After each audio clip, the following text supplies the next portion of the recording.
എന്തിനു വേണ്ടിയായിരുന്നു കേരള ഉലമാക്കൾ സുന്നികൾക്കൊരു സംഘടന രൂപീകരിച്ചത്? ഉലമാക്കൾക്ക് സംഘടന രൂപീകരിച്ചത് ബഹുമാനപ്പെട്ട വരക്കൽ മുല്ലക്കോയ തങ്ങൾ സമസ്ത കേരള ജംഇയ്യത്തുൽ ഉലമാ എന്ന ഒരു സംഘടന മഹാനവറുകളുടെ നേതൃത്വത്തിൽ കേരളക്കരയിൽ രൂപീകരിക്കുന്നതിന് മുൻപ് സുന്നികൾക്ക് സംഘടനയില്ലല്ലോ. അതിന്റെ പശ്ചാത്തലം നമ്മൾ പലപ്പോഴും മനസ്സിലാക്കിയതാണ്. ബിദ്അത്ത് കടന്നുകയറ്റം, ബിദ്അത്തിന്റെ കടന്നുകയറ്റം ഈ മണ്ണിലുണ്ടായപ്പോൾ അതിനെ എതിർക്കുവാനും അഹ്ലുസുന്നത്തി വൽ ജമാഅത്തിന്റെ ആശയങ്ങൾ ജനങ്ങൾക്ക് പഠിപ്പിച്ചു കൊടുക്കുവാനും ബിദ്അത്തിനെ തകർക്കുവാനുമാണ് സമസ്ത കേരള ജംഇയ്യത്തുൽ ഉലമാ എന്ന സംഘടന രൂപീകരിച്ചത്. അതിനുവേണ്ടിയാണ് ഉലമാക്കൾ സംഘടിതമായി മുന്നോട്ട് വന്നത്. അപ്പൊ സുന്നത്ത് ജമാഅത്ത് സംരക്ഷിക്കണം. സുന്നത്ത് ജമാഅത്ത് ഒരു വിധത്തിലും തകർന്നുകൂടാ. അഹ്ലുസുന്നത്തി വൽ ജമാഅത്ത് അന്ത്യനാൾ വരെ ഇവിടെ നിലനിൽക്കണം. മഹാന്മാരായ സാദാത്തുക്കൾ, പണ്ഡിതന്മാർ ഈ സംഘത്തിന് വേണ്ടി, സമസ്തയ്ക്ക് വേണ്ടി അഹോരാത്രം പരിശ്രമിച്ചു.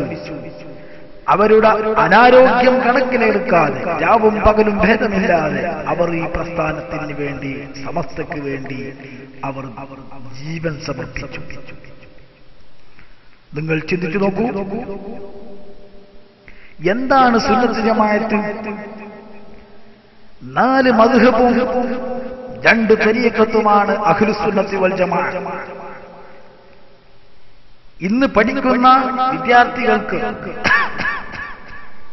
എന്താണ് സുന്നത്ത് ജമാഅത്ത് എന്ന് ചോദിച്ചാൽ വളരെ പെട്ടെന്ന് പറയാൻ പറ്റുന്ന മറുപടിയാണ് 4 മദ്ഹബും 2 തരീഖത്തുമാണ് അഹ്ലുസുന്നത്തി വൽ ജമാഅത്ത്.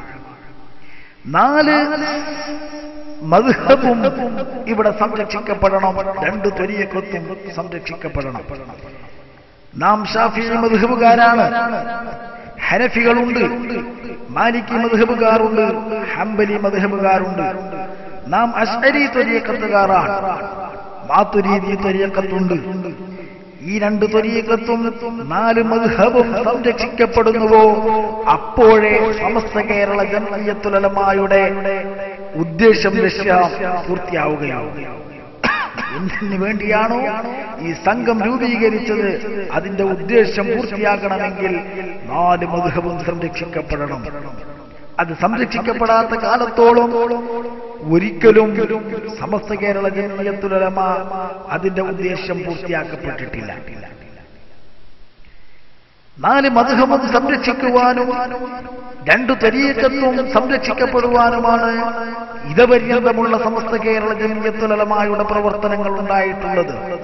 സകല ഉലമാക്കളും സാദാത്തുക്കളും ഈ സംഘടനയിൽ പ്രവർത്തിച്ചതും സുന്നത്ത് ജമാഅത്ത് സംരക്ഷിക്കാൻ വേണ്ടി മാത്രമാണ്. 4 മദ്ഹബും സംരക്ഷിക്കപ്പെടണമെന്ന് പറയുമ്പോൾ അബൂ ഹനീഫ തങ്ങളുടെ മദ്ഹബിൽ സുബഹി നമസ്കാരത്തിന് ഖുനൂത്ത് സുന്നത്തില്ല. ശാഫിഈ മദ്ഹബ് പ്രകാരം സുബഹി നമസ്കാരത്തിൽ ഖുനൂത്ത് സുന്നത്താണ്. ഇത് രണ്ടും സമസ്ത സംരക്ഷിക്കപ്പെടണം. ഈ 2 ആശയങ്ങളും സമസ്ത സംരക്ഷിക്കപ്പെടേണ്ട ആശയങ്ങളാണ്. അത് സംരക്ഷിക്കപ്പെടുമ്പോൾ മാത്രമേ സമസ്ത കേരള ജംഇയ്യത്തുൽ ഉലമാ അതിന്റെ രൂപീകരണ ലക്ഷ്യം പൂർത്തിയാക്കുകയുള്ളൂ. 4 മദ്ഹബും സംരക്ഷിക്കപ്പെടണം, 2 തരീഖത്തും സംരക്ഷിക്കപ്പെടണം. ആ വിധത്തിൽ സംരക്ഷിച്ചു പോന്നിരുന്നു കഴിഞ്ഞുപോയ മഹാന്മാരായ കേരളത്തിലെ ഉലമാക്കൾ. ആ വിധമായിരുന്നു സമസ്തയെ നയിച്ചുകൊണ്ടിരുന്നത്. സമസ്തയുടെ ഏതെങ്കിലും ഒരു പ്രവർത്തനങ്ങളിൽ നിന്ന്, ഏതെങ്കിലും കാലത്ത് സമസ്ത നടത്തിയ ഏതെങ്കിലും ഒരു പ്രവർത്തനത്തിൽ അഹ്ലുസുന്നത്തി വൽ ജമാഅത്തിന് കോട്ടം സംഭവിക്കുന്ന ഒരു പ്രവർത്തനവും ഉണ്ടായിട്ടില്ല. പക്ഷേ സ്പീക്കർ സംബന്ധമായ വിഷയത്തിൽ സമസ്തയുടെ തീരുമാനം വളരെ ഖേദകരമാണ്, വളരെ അപകടകരമാണ്. സമസ്തയുടെ അതുവരെയുള്ള എല്ലാ നയങ്ങളെയും കാറ്റിൽ പറത്തുന്ന വിധം സമസ്തയുടെ അജയ്യനായ പ്രസിഡന്റ് സദഖത്തുള്ള മുസ്ലിയാർ, ഞങ്ങളുടെ അഭിവന്ദരായ ശൈഖുനാ താജുൽ ഉലമാ അവറുകൾ പങ്കെടുക്കാത്ത, സമസ്തയുടെ ഒരുപാട് നേതാക്കളില്ലാത്ത, കേവലം 14 ആളുകൾ മാത്രം പങ്കെടുത്ത ഒരു മുശാവറ യോഗത്തിൽ വെച്ച് നാലാളുകൾ ശക്തമായി എതിർത്തിട്ടും ഭൂരിപക്ഷം നോക്കിയിട്ട് പാസാക്കുകയായിരുന്നു. ജുമുഅ ഖുത്ബയിലും ബാങ്കിലും സ്പീക്കർ ജായിസാണ് എന്ന്. ഭൂരിപക്ഷം നോക്കിയിട്ടും യോഗം കൂടിയിട്ടും ദീനിന്റെ ഒരു വിധി തീരുമാനിക്കാൻ പറ്റുമോ? അങ്ങനെ ഒരു നയമുണ്ടോ? മഹാന്മാരായ പണ്ഡിതന്മാർ ജീവിച്ചു പോയിരുന്ന നല്ല കാലങ്ങൾ, മുജ്തഹിദുകളായ പണ്ഡിതന്മാർ ജീവിച്ച കാലമായാലും പിൽക്കാലത്ത് മഹാന്മാരായ പണ്ഡിതന്മാർ ഇമാം ഗസ്സാലി റളിയല്ലാഹു അൻഹു, ഇമാം നവവി റളിയല്ലാഹു അൻഹു, ഇബ്നു ഹജർ തങ്ങൾ വരെയുള്ള വലിയ വലിയ പണ്ഡിതന്മാർ ജീവിച്ചു പോന്നിരുന്ന കാലഘട്ടത്തിൽ അവരാരെങ്കിലും ഇതുപോലെ യോഗം കൂടിയിട്ട് ഒരുമിച്ച് കൂടിയിട്ട് ഒരു വിധി, ദീനിന്റെ ഒരു വിഷയത്തിൽ ഒരു വിധി പുറപ്പെടുവിച്ചിട്ടുണ്ട്? ഫുഖഹാക്കൾ, ഉലമാക്കൾ ഒരിക്കലുമില്ല. മാത്രമല്ല, ഒരു സംഘടനക്കും ദീനിന്റെ വിഷയത്തിൽ യോഗം കൂടിയിട്ട് തീരുമാനമെടുക്കാനുള്ള അധികാരമില്ല. ഭൂരിപക്ഷം നോക്കിയിട്ട് തീരുമാനമെടുക്കാൻ ന്യൂനപക്ഷത്തെ തള്ളിക്കളയാനുള്ള അവകാശമില്ല. അതുമാത്രമല്ല, സമസ്ത കേരള ജംഇയ്യത്തുൽ ഉലമ വളരെ വ്യക്തമായും ഫുറൂഇയായ വിഷയത്തിൽ തീരുമാനമെടുത്തുകൂടാ, അത് അസാധ്യമാണ്, സാധിക്കാത്ത വിഷയമാണ് എന്ന് സമസ്ത കേരള ജംഇയ്യത്തുൽ ഉലമയുടെ ഭരണഘടനയിൽ നിന്ന് മനസ്സിലാകുന്നതാണ്. അത് ഏതൊരാൾക്കും മനസ്സിലാക്കാൻ പറ്റുന്ന ഒരു സത്യമാണ്. ഫിഖ്ഹിന്റെ വിഷയങ്ങൾ, ഫിഖ്ഹിന്റെ ഗ്രന്ഥങ്ങൾ, ഫിഖ്ഹ് എന്താണ് എന്നും ഫിഖ്ഹിന്റെ ഗ്രന്ഥങ്ങളിലെ ചർച്ചകൾ എങ്ങനെയാണെന്നും ഇമാമുകൾ എങ്ങനെയാണത് കൈകാര്യം ചെയ്യുന്നതെന്നും ഉസൂലുൽ ഫിഖ്ഹ് എന്താണെന്നും ചെറിയൊരു ബാലപാഠമെങ്കിലും മനസ്സിലാക്കിയിട്ടുള്ള ആർക്കും മനസ്സിലാക്കാൻ സാധിക്കുന്ന ഒരു പരമസത്യമല്ലേ അത്? നിങ്ങൾ ആലോചിച്ചു നോക്കണം. ഒരിക്കലും ദീനിന്റെ വിഷയത്തിൽ യോഗം കൂടി തീരുമാനിക്കാൻ പറ്റുകയോ ഭൂരിപക്ഷം നോക്കിയിട്ട് തീരുമാനമെടുക്കാൻ പറ്റുന്ന വിഷയമല്ല ദീന്. പക്ഷേ അങ്ങനെ സംഭവിച്ചു. യോഗം കൂടിയിട്ട് ഭൂരിപക്ഷം നോക്കിയിട്ട് തീരുമാനമെടുത്തു. ആ തീരുമാനമെടുക്കുന്നതിന് മുൻപ് നാം വളരെ ഗൗരവത്തോടെ ആലോചിക്കേണ്ട വിഷയം, സമസ്ത കേരള ജംഇയ്യത്തുൽ ഉലമ എന്ന സുന്നത്ത് ജമാഅത്ത് സംരക്ഷിക്കപ്പെടാൻ വേണ്ടി ഉലമാക്കളാൽ രൂപീകരിക്കപ്പെട്ട ആ പ്രസ്ഥാനം ഈ തീരുമാനമെടുക്കുന്നതിന്റെ ഒരു വർഷം മുൻപാണ് അഭിവന്ദനായ ശംസുൽ ഉലമ ഖുത്ബി മുഹമ്മദ് മുസ്ലിയാർ കേരളത്തിൽ അന്ന് ജീവിക്കുന്ന സകല ഉലമാക്കളുടെയും ഗുരുവര്യരായ അഭിവന്ദനായ ശംസുൽ ഉലമ ഖുത്ബി തങ്ങൾ കേരള ഉലമാക്കളെ ഇന്ന് ജീവിച്ചവും അക്കാലത്ത് ജീവിച്ചതുമായ സകല ഉലമാക്കളുടെയും അവരുടെ ഇൽമിന്റെ സനദുണ്ടല്ലോ, അഷ്റഫുൽ ഖൽഖ് സ്വല്ലല്ലാഹു അലൈഹി വസല്ലമ തങ്ങൾ വരെ എത്തി നിൽക്കുന്ന ആ സനദ്, ആ സനദിൽ നിന്ന് ഒരിക്കലും പിഴുതു മാറ്റാൻ പറ്റാത്ത വിധം ആ സനദിന് ആണിക്കണ്ണായ അഭിവന്ദനായ ശംസുൽ ഉലമ ബഹുമാനപ്പെട്ട ഖുത്ബി തങ്ങൾ, ആ ഖുത്ബി തങ്ങളോട് ഇത് സംബന്ധമായി ചോദിച്ച ചോദ്യത്തിന് മഹാനവറുകൾ നൽകിയ ഫത്വ അച്ചടിക്കപ്പെട്ട നിലയിൽ കേരളത്തിൽ വിപണിയിലുണ്ട്, ലഭ്യമാണ്. അക്കാലത്താണ് ഇത് സംബന്ധമായ തീരുമാനം വരുന്നത് എന്നോർക്കണം. അഭിവന്ദനായ ഖുത്ബി തങ്ങളുടെ മറുപടി, ചോദ്യത്തിനുള്ള മറുപടി എന്താണെന്ന് എന്റെ പ്രിയപ്പെട്ട സുഹൃത്തുക്കൾ, ഈ നാട്ടിലെ എന്റെ പ്രിയപ്പെട്ട മോമിനീങ്ങൾ ശ്രദ്ധിക്കണം. ഇത് എന്നെ പോലെയുള്ള അല്ലെങ്കിൽ കേവലം ഏതെങ്കിലും ഇന്ന് ജീവിക്കുന്ന പണ്ഡിതന്മാരല്ല, ബഹുമാനപ്പെട്ട അഭിവന്ദനായ താജുൽ ഉലമ ഖുദ്വത്തുൽ മുഹഖ്ഖിഖീൻ ശൈഖുനാ കെ സദഖത്തുൽ മുസ്ലിയാർ മഹാനവറുകളുടെ ഗുരുവര്യനാണ്, മഹാനവരുടെ ഗുരുവാണ്, ഉസ്താദാണ്. ബഹുമാനപ്പെട്ട റഈസുൽ മുഹഖ്ഖിഖീൻ കണ്ണിയത്ത് അഹ്മദ് മുസ്ലിയാരുടെ ഉസ്താദാണ്.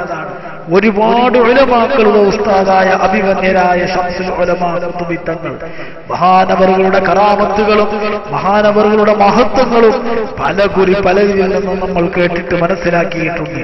മഹാനായ ശംസുൽ ഉലമ ഖുത്ബി തങ്ങൾ, ആ ഖുത്ബി തങ്ങൾ പറയുന്നു, പ്രിയപ്പെട്ട തുല്ലാബുൽ ഉലൂമേ, ലോകത്ത് ഒന്നാം കർണം മുതൽ നടന്നു വരുന്ന ശരിയായ ജുമുഅകളിൽ മുക്രി ഒന്നാമതായി ചെയ്തു വരുന്നത് എന്താണെന്ന് ചിന്തിക്കുകയും ഇസ്ലാമിൽ ബലമായ ആയുധമായി ഉപയോഗിച്ചു വന്ന വാള് കയ്യിലെടുത്തുകൊണ്ട് ഇദാ ഖുൽത ലിസ്വാഹിബിക ഔഖിസ് വല്ലിമാഉ യഖ്തുബു ഫഖദ് ലഗൗത് എന്ന ബലമായ ഉപദേശമാണ് ഈ ഹദീസ്. ബുഖാരി മുസ്ലിം റളിയല്ലാഹു അൻഹുമാ രണ്ടുപേരും റിവായത്ത് ചെയ്ത ഹദീസുമാണ്. ഈ ഉപദേശത്തിന്റെ താല്പര്യം ഖതീബ് മിമ്പറിന്മേൽ പ്രത്യക്ഷപ്പെട്ടാൽ യാതൊരു ശബ്ദവും ഉണ്ടായിരിക്കരുതെന്നാണ്. അപ്പോൾ മനുഷ്യ ശബ്ദത്തെക്കാൾ ഏറ്റവും ഗൗരവമായ സ്പീക്കർ കൊണ്ട് ശബ്ദിക്കൽ ഈ ഹദീസിന് നേരെ വിരുദ്ധവും ഹദീസിനെയും റാവികളെയും നിഷേധിക്കലും ദീനുൽ ഇസ്ലാമിൽ ബലപ്പെട്ട നിയമത്തെ റദ്ദാക്കലും മറ്റുമാണെന്ന് പറയാതെ നിവൃത്തിയില്ല. ഇതിന് തെറിയെ കെട്ടി വെളിച്ചപ്പെട്ട മഹാദുഷ്ടന്മാർ മഹാപാപികളാണെന്ന് ഒരിക്കൽ പറഞ്ഞാൽ മതിയാകുമോ? അതുകൊണ്ട് ഈ ബഹുമാനപ്പെട്ട ജുമുഅന്റെ ഖുത്ബയും ജുമുഅ നമസ്കാരവും സ്പീക്കറുകളിൽ പെടുത്തി അപമാനിക്കാതെ രക്ഷപ്പെടുവീൻ. തൽക്കാലം സൗകര്യത്തിനനുസരിച്ച് എഴുതാൻ പറഞ്ഞതാണിത്. ആവശ്യമിച്ചത് മതിയാകുമെന്നതിന്മേൽ മനസ്സിരുത്തിയതും പിന്നീട് സൗകര്യം പോലെ പ്രവർത്തിക്കുന്നതുമാണ് ഇൻഷാ അല്ലാഹ്. അമറ ബിറഖദിൽ മുർതജി മിർ റബ്ബിഹിൽ അഫ്വി വൽ മുഹമ്മദ് ബിൻ അഹ്മദ് ഖുത്ബി. ബഹുമാനപ്പെട്ട ഖുത്ബി തങ്ങൾ, ഒരാൾക്കും നിഷേധിക്കാൻ പറ്റാത്ത, തള്ളിപ്പറയാൻ പറ്റാത്ത ഖുത്ബി തങ്ങൾ, സകല ഉലമാക്കളുടെയും സനദുകളിലെ എന്നും മായാതെ നിൽക്കുന്ന ആ മഹാവ്യക്തിത്വം ബഹുമാനപ്പെട്ട ശംസുൽ ഉലമാ ഖുത്ബി തങ്ങൾ. ആ ഖുത്ബി തങ്ങൾ വളരെ ഗൗരവത്തോടെ ദുഷ്ടന്മാരാണ്, മഹാപാപികളാണ് എന്ന് പറഞ്ഞ വിഷയം സ്പീക്കർ ഒഴിവാക്കണം, സ്പീക്കറിൽ പെടുത്തി ജുമുഅയുടെ കാര്യത്തിൽ കളിയാക്കരുത് എന്ന് പറഞ്ഞ വിഷയത്തിലാണ് ഒരു വർഷത്തിന് ശേഷം സമസ്ത കേരള ജംഇയ്യത്തുൽ ഉലമാ എന്ന മഹത്തായ സഭ ചേർന്നുകൊണ്ട് അത് ജായിസായി തീരുമാനിക്കുന്നു.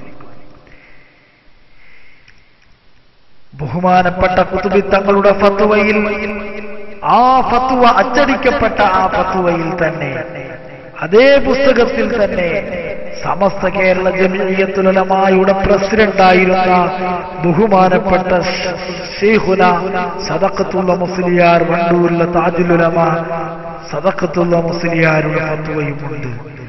സദഖത്തുള്ള മുസ്ലിയാരുടെ ഫത്വയിൽ ബഹുമാനപ്പെട്ട സദഖത്തുള്ള മുസ്ലിയാർ സമസ്തയുടെ പ്രസിഡന്റ് എന്ന ഔദ്യോഗിക നാമം ഉപയോഗിച്ചുകൊണ്ട് തന്നെയാണ് ഒപ്പുവെച്ചിട്ടുള്ളത്. ആ നിലയിൽ അതുപോലെ തന്നെ ഒരുപാട് പണ്ഡിതന്മാർ, കേരളത്തിലെ അറിയപ്പെട്ട ബഹുമാനപ്പെട്ട ശൈഖ് ആദം ഹസ്രത്തിന്റെ ഫത്വയുണ്ട്, ശൈഖ് ഹസൻ ഹസ്രത്തിന്റെ ഫത്വയുണ്ട്, കിയൂർ മുദരിസായിരുന്ന ബഹുമാനപ്പെട്ട കുഞ്ഞിപ്പ മുസ്ലിയാർ എന്ന മുഹമ്മദ് മുസ്ലിയാരുടെ ഫത്വയുണ്ട്. ഒരുപാട് ഉലമാക്കളുടെ ഫത്വയുള്ള ഈ ഗ്രന്ഥം അത്തംബീഹുൽ മുഹിം എന്ന ഗ്രന്ഥം അച്ചടിക്കപ്പെട്ട് പ്രസിദ്ധീകരിക്കപ്പെട്ട് പുറത്തിറങ്ങി ഒരു വർഷം കഴിഞ്ഞതിന് ശേഷമാണ് സമസ്ത കേരള ജംഇയ്യത്തുൽ ഉലമാ എന്ന മഹത്തായ പ്രസ്ഥാനം, സുന്നത്ത് ജമാഅത്ത് സംരക്ഷിക്കപ്പെടേണ്ട പ്രസ്ഥാനം, സുന്നത്ത് ജമാഅത്തിന്റെ ആശയത്തിനെതിരായിട്ട് ഫുറൂഇയായ ഒരു വിഷയത്തിൽ യോഗം കൂടി തീരുമാനമെടുക്കുന്നത് വളരെ ഖേദകരവും വളരെ പ്രതിഷേധാർഹവുമാണ്. ഉലമാക്കൾ അതിനെതിരെ ശബ്ദമുയർത്തി.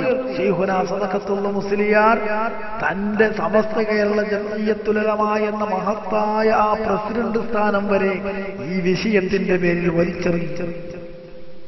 അത് ഒഴിവാക്കി, അത് വലിച്ചെറിഞ്ഞ മഹാനവറുകൾ രാജിവെച്ചു. ഞാൻ പറഞ്ഞു വരുന്നത്, സമസ്തയുടെ പ്രസിഡന്റായിരുന്ന സദഖത്തുള്ള മുസ്ലിയാർ അദ്ദേഹം സംഘടനയിൽ നിന്ന് ഈ വിഷയത്തിൽ രാജിവെച്ചു. അപ്പൊ സദഖത്തുള്ള മുസ്ലിയാർ എന്ന മഹാപണ്ഡിതൻ രാജിവെക്കാൻ മാത്രം ഗൗരവമുള്ള ഒരു വിഷയമാണ് ഇത്.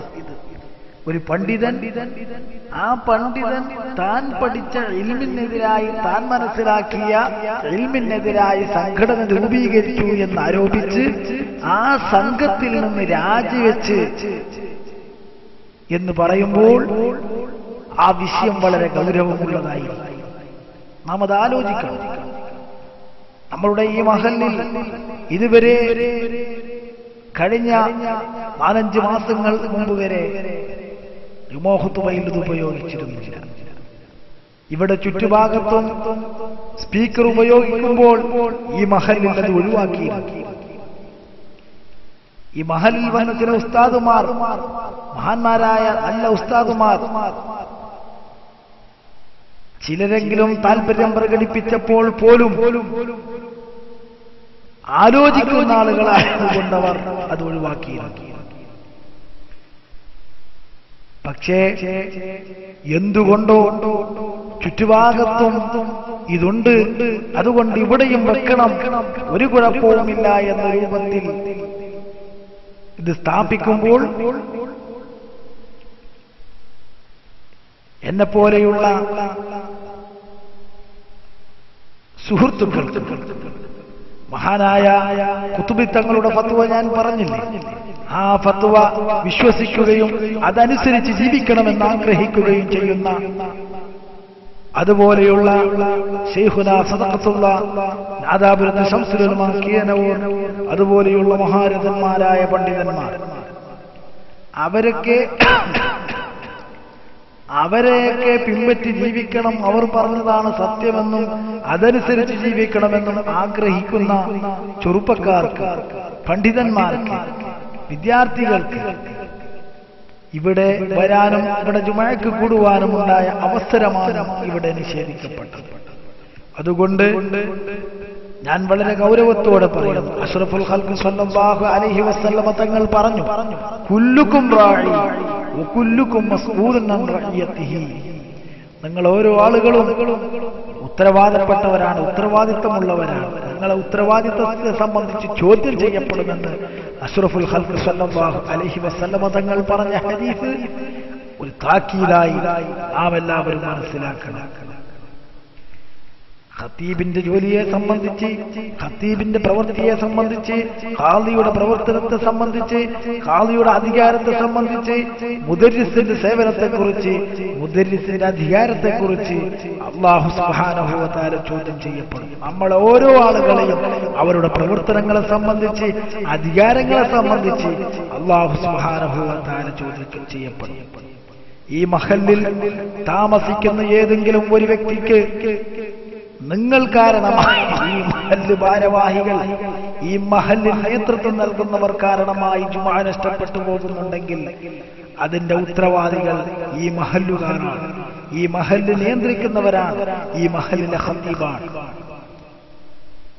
ഖത്തീബിന്റെ കാരണമായി ഇന്നാട്ടില് ഒരാളുടെ ജുമുഅ നഷ്ടപ്പെടുന്നുണ്ടെങ്കിൽ അതിന്റെ ഉത്തരവാദി ഖത്തീബാണ്.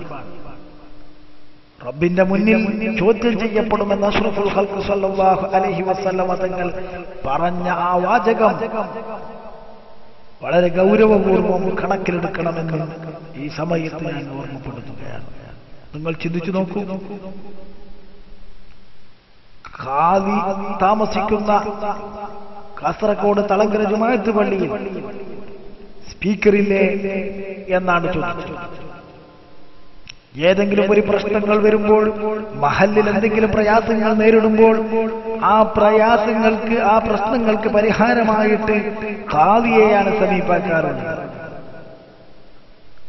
ഈ വിഷയത്തിൽ ഇപ്പോൾ പ്രശ്നം വരുമ്പോൾ ഖാദിയെ സമീപിച്ചാൽ ഖാദി നേതൃത്വം നൽകുന്ന അല്ലെങ്കിൽ ഖാദി പങ്കെടുക്കുന്ന അവിടുത്തെ ജുമുഅയിലും സ്പീക്കർ ഉണ്ടല്ലോ, പിന്നെന്താണ് ഇതിൽ പ്രശ്നം എന്താണ് ചോദിക്കുന്നത്?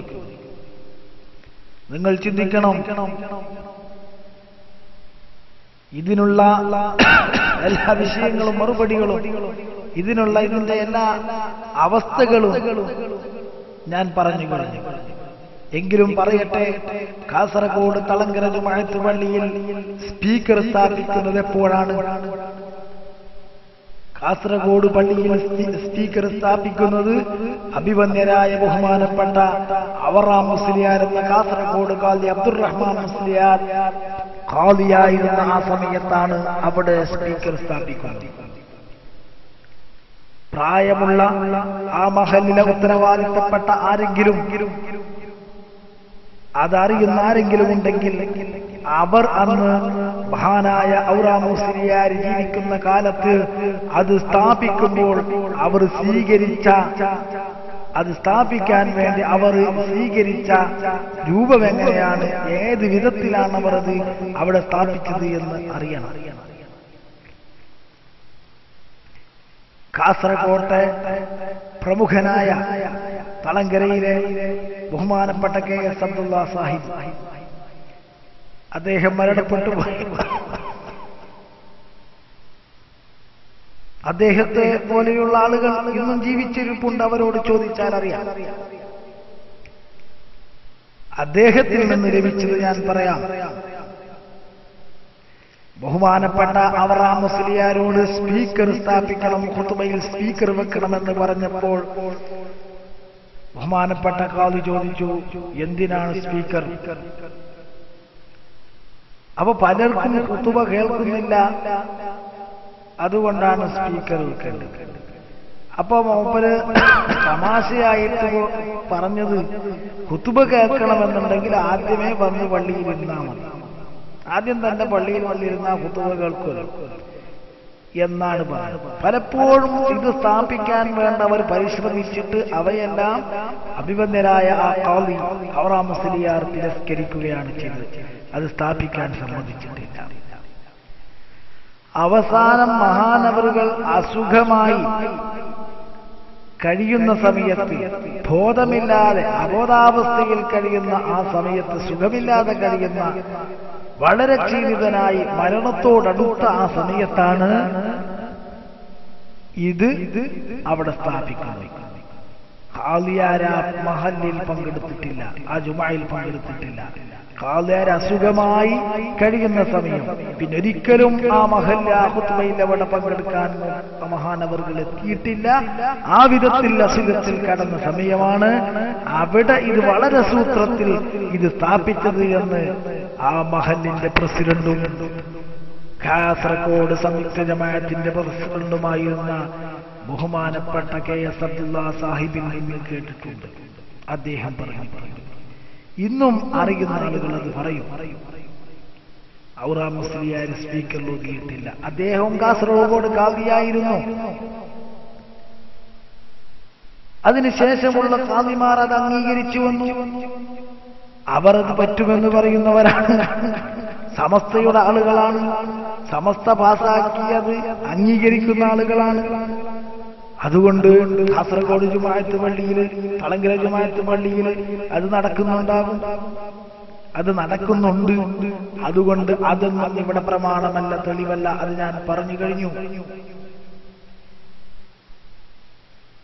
അഷ്റഫുൽ ഖൽഖ് സല്ലല്ലാഹു അലൈഹി വസല്ലമ തങ്ങളിൽ നിന്ന് എങ്ങനെയാണോ ദീൻ നമുക്ക് ലഭിച്ചത് അത് അതപ്രകാരം തന്നെ ചെയ്യുക എന്നതാണ്. തളങ്കരയിലുണ്ടോ, മക്കത്തുണ്ടോ, മദീനയിലുണ്ടോ എന്നതല്ല വിഷയം. ومبنى العبادة على رعاية الاتباع فليس لنا إحداث صفة لم توجد في أهله عليه الصلاة والسلام إلا بدليل. നബി സല്ലല്ലാഹു അലൈഹി വസല്ലമ തങ്ങളിൽ നിന്ന് എങ്ങനെയാണോ ഇബാദത്ത് ലഭിച്ചിട്ടുള്ളത്, എങ്ങനെയാണോ നബി നിസ്കരിച്ചിട്ടുള്ളത്, എങ്ങനെയാണോ നബി സല്ലല്ലാഹു അലൈഹി വസല്ലമ തങ്ങൾ ഖുതുബ നിർവഹിച്ചിട്ടുള്ളത്, അതുപോലെ തന്നെയാണ് ഇബാദത്തിന്റെ വിഷയത്തിൽ ഇത്തിബാഅാണ് അടിസ്ഥാനം. അതാണ് ഇബാദത്തിലുള്ള മാനദണ്ഡം. അതിന് ബദലായി അതിലെന്തെങ്കിലും ചേർക്കണമെങ്കിൽ, അതിലെന്തെങ്കിലും കുറക്കണമെങ്കിൽ പൂർണ്ണമായ വ്യക്തമായ ദലീലുകൾ വേണം, തെളിവുകൾ വേണം. മക്കവും മദീനയും തളങ്കര പള്ളിയും പൊന്നാനിപ്പള്ളിയും അതൊന്നും തെളിവല്ല, അതൊന്നും തെളിവാക്കാൻ പറ്റിയതല്ല. ഭൂരിപക്ഷവും തെളിവല്ല, അതല്ല തെളിവ്. ഏതെങ്കിലും ഒരു പാറ ചേറാക്കാൻ പറ്റുന്ന വിധത്തിൽ നാക്കടിച്ച് പ്രസംഗിക്കുന്ന പ്രസംഗ വൈഭവമുള്ള ഒരാളുടെ പ്രസംഗത്തിന്റെ ശക്തിയല്ല, അതല്ല രേഖ. ഫിഖ്ഹിന്റെ ഗ്രന്ഥങ്ങൾ, ഇമാമുകളുടെ മഹാന്മാരായ മദ്ഹബിന്റെ ഫുഖഹാ, ആ മദ്ഹബിന്റെ ഇമാമുകളുടെ ഗ്രന്ഥങ്ങളിൽ നിന്ന് രേഖകൾ ലഭിക്കണം, വ്യക്തമായ തെളിവുകൾ ലഭിക്കണം. അതുണ്ടെങ്കിലേ ഇത് ചെയ്യാൻ പറ്റുള്ളൂ, ഇബാദത്തിൽ എന്തെങ്കിലും മാറ്റം വരുത്താൻ പറ്റുകയുള്ളൂ എന്ന് മഹാന്മാരായ പണ്ഡിതന്മാർ നമ്മെ പഠിപ്പിക്കുമ്പോൾ